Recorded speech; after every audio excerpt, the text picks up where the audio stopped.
அன்பான விசுவாசிகளுக்கு ஷாலோம். இன்று ஆண்டவர் பாதத்தில் ஆசிரியர்கள் அன்பர்கள் செபக்குழு மூலியமாக நம்ம இயேசு கிறிஸ்துவின் அங்க மகத்துவங்களை பார்த்து கொண்டிருக்கிறோம். இன்று அவருடைய அந்த மார்பை பற்றி நம்ம பார்த்துக்கொள்றோம். இந்த மார்பு நம்ம ஒரு கஷ்டமா போராட்டமா இருக்கும் பொழுது யாராவது நம்மளை அணைத்து கொண்டால் நமக்கு அது ஒரு சந்தோஷத்தை கொடுக்கும்.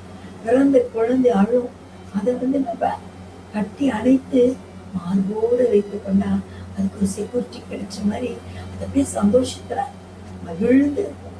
அது போல கர்த்தருடைய மார்பை நம்ம சாய்ந்து கொள்வது இடைக்கவனாத ஒரு அதிசயம். அந்த மார்பை பற்றி தான் இன்று நம்ம பார்க்க போறோம். யோவான் 13:23-25 வரைக்கும். அந்த சமயத்தில் அவருடைய சீஷரில் இயேசுவுக்கு அன்பானவனாய் இருந்த ஒருவன் இயேசுவின் மார்பில் சாய்ந்து கொண்டிருந்தார். யாரை குறித்து சொல்கிறார் என்று விசாரிக்கும்படி சீமோன் பேதுரு அவனுக்கு செய்தி காட்டினார். அப்பொழுது அவன் இயேசுவின் மார்பில் சாய்ந்து கொண்டு, ஆண்டவரே, அவன் யார் என்றார். பாருங்க, இந்த சீஷருக்கு எவ்வளவு ஒரு கொடுப்பனை. ஏசாமியோட மார்பில சாய்ந்து இருக்கிறார். கட்டப்படுத்த மிகப்பெரிய நிச்சயமாக நமக்கு பார்ப்போம். இந்த ஆயக்காரர் இருக்கார் இல்லையா, அவர் லூக்கா 18:10-14 வரைக்கும் பரிசேயன் ஆயக்கார் இருவரும் ஜெபம் பண்ணுவதற்கு தேவாலயத்துக்கு போறாங்க. அப்ப ஆயக்காரன் தன் மார்பில் அடித்துக் கொண்டு, ஆவியா இருக்கிற என்மேல் கிருபையா இரும் அப்படின்னு ஜெபம் பண்றாரு. அவருடைய ஜெபம் கர்த்தருக்கு கேட்கப்பட்டது. அவர் தன்னைத்தானே தாழ்த்தி அவர் ஜெபிக்கிறார். அப்ப தன்னைத்தானே தாழ்த்துகிறவர் உயர்த்தப்படுவார். இயேசு கிறிஸ்துவின் மார்பை நாம் சாய்ந்து கொள்ளும் போது அவர் நம்மை பாதுகாப்பாக வைத்துக் கொள்வார். சந்தோஷத்தையும் சமாதானத்தையும் நமக்கு கட்டளையிடுவார். அவர் நம்மை ஆசீர்வதிப்பார். ஏசாமியோட பக்கத்துல நிக்கிறதே பெரிய விஷயம். அதுலயும் அவரோட மார்பை சாய்க்கிறதுக்கு நமக்கு ஒரு சந்தர்ப்பம் கிடைச்சா இதை விட மகிழ்ச்சி வேற என்ன இருக்கும். அப்போ நம்ம அவரோட மார்பை ஆத்ம நேசனை நமது மகத்துவ மார்பை அடியனுக்கு சற்றே தாழ். நான் ஒரு பாவிதான் ஏசப்பா, ஆனா இந்த பாவிகளை தானே நீங்க திருத்தறதுக்காக இந்த சிலுவை பாடுகளை ஏற்றுக்கொண்டீங்க.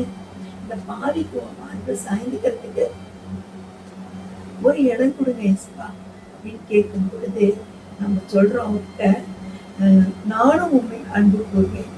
என் ஆண்டவர் தமது மார்பில் நான் சாயபடி சாதிக்கிறார். அவர் என்னையும் அவரோட மார்பை சாய்ந்துக்கிறார். ஏன்னா அவர் பாவிகளை ரட்சிக்க வந்த தேவன். அவர் வல்லவர், நல்லவர், பரிசுத்தர். அப்படிப்பட்ட தேவன் அவரோட மார்பை நம்ம சாயத்துக்கு இடம் கொடுக்கிறார். ரொம்ப மனக்கவலையா இருக்கும்.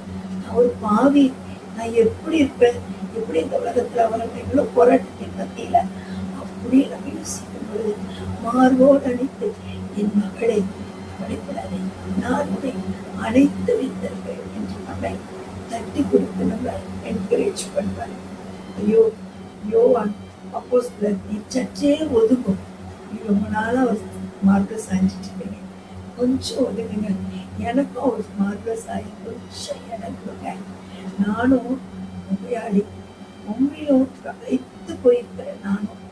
நானும் ரொம்ப நோயோடு இருக்கேன். எனக்கும் குணம் வேணும். பலவீனமா இருக்கிறேன், களைப்பா இருக்கிறேன்.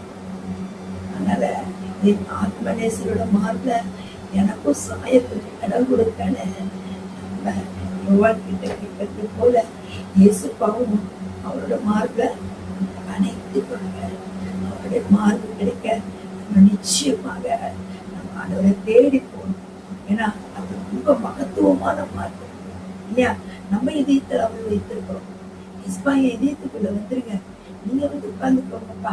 அப்பதான் அந்த இடத்துல பரிசுத்தமும் நான் உமக்கு பிடித்த மகளாக வாழ முடியும் அப்படின்னு நம்ம கேட்கணும் இல்லையா. ஜபத்தை அப்படி ஒரு மார்பை சாயத்துக்கும் நம்ம ஒரு நம்ம எல்லாமே தாழ்த்தி அவருக்கு ஒப்பு கொடுப்போம்.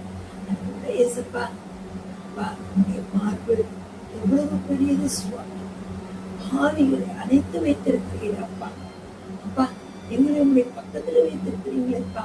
எங்களை யாருமே சேர்த்திக்க மாட்டாங்க. ஒதுக்கி இருந்த எங்களை நீர் அனைத்து மூட மார்போடு சாய்த்து எங்களுக்கு எங்கள் நோய்களையெல்லாம் குணமாக்கி எங்கள் கழிப்புகளையெல்லாம் நீக்கி எங்களையும் சந்தோஷப்பாதி நடத்துகிறீங்கப்பா. கோடான ஸ்தோத்திரம். நம்ம எங்களுக்கு எப்பவும் வேண்டும் சுவாமி. உங்களோட அருகிலேயே நாங்கள் இருக்கோம். உங்களுடைய சாய்ந்து நாங்கள் வாழணும்.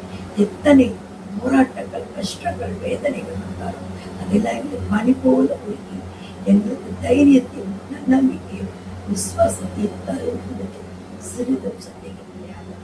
எங்களை அணைத்துக் கொள்ளும், எங்களை உற்சாகப்படுத்தும், எங்களை பலப்படுத்தும், எங்கள் நோய்களையெல்லாம் நீக்கி எங்களை தீர்க்காயுசு கிடைக்கும். தேங்க்யூ ராஜா. எல்லாவற்றையும் பாதத்தில் வைக்கும், எங்களை தாழ்த்தி முகப்படுத்தும். எல்லாவற்றையும் தேவனாக இயேசு கிறிஸ்து எஞ்சி மன்றாடி கேட்கிறோம். ஆமென்.